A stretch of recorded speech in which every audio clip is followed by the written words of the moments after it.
আজি প্ৰগ্ৰেমটো আপোনালোকে দেখিলে আৰু ধুনীয়া কৰি খুব ধুনীয়া প্ৰগ্ৰেম হৈ গ'ল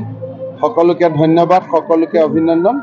2024 চনৰ শুভেচ্ছা স্যাৰ 20 তাৰিখৰ পৰা 25 তাৰিখলৈকে ৰাম আজমলে কৈছে ট্ৰেইনত যাত্ৰা কৰিব নালাগে মুছলমান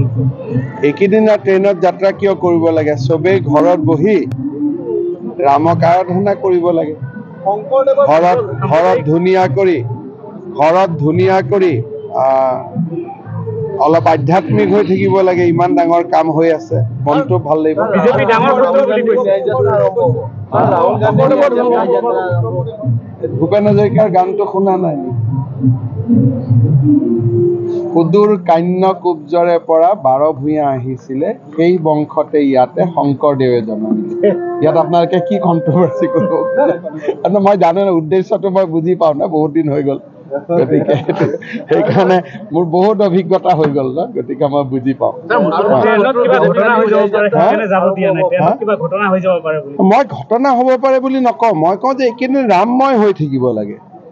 সেইটোহে মই কৈছো ভালে হ'ল মইনো বন্ধু হ'ব ক'ত খুজিছো যি কৈছে শুনে কৈ থাকক শুনি থাকিলে হ'ল কিন্তু মেইন কথা যে ৰাম মন্দিৰ হ'ব এইকেইদিন ভাৰত ৰামময় অসম ৰামময় আমি মনটো আধ্যাত্মিকভাৱে পবিত্ৰ কৰি ৰাখিব লাগে ইমানেই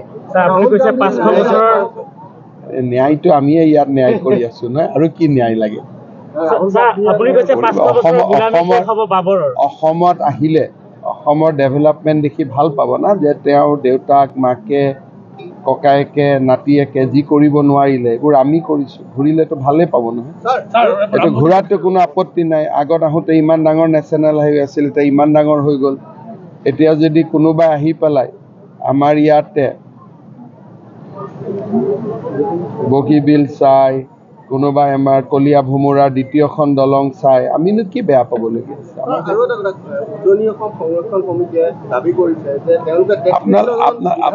আপোনালোকে এইবিলাক কথা কিয় কৈ থাকে হ'ব শুনিলে থলে চেজ হ'ল আৰু এইবিলাক শুনি পেলাই চাবোনৰ ফেনৰ দৰে কিয় ফেনিয়াই থাকে সুকীয়া ৰাজনৈতিক চিন্তা কৰা নকৰা সেইটো মোক সুধিলে কি মই উত্তৰ দিব পাৰিম কওকচোন সেইটো তেওঁলোকৰহে কথা আপোনালোকে তেওঁলোকক প্ৰশ্নবোৰ কিয় নকৰিলে নাই আপোনালোকে তেওঁলোকক প্ৰশ্ন কিয় নকৰে মোক কিয় কৰি আছে মইতো তাত যোৱা নাই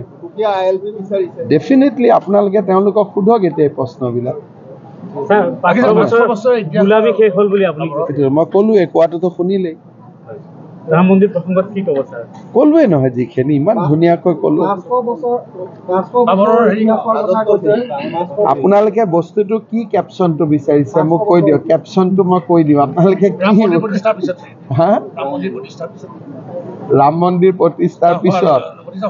ভাৰতত সনাতন সভ্যতাৰ এটা নতুন ইতিহাস আৰম্ভ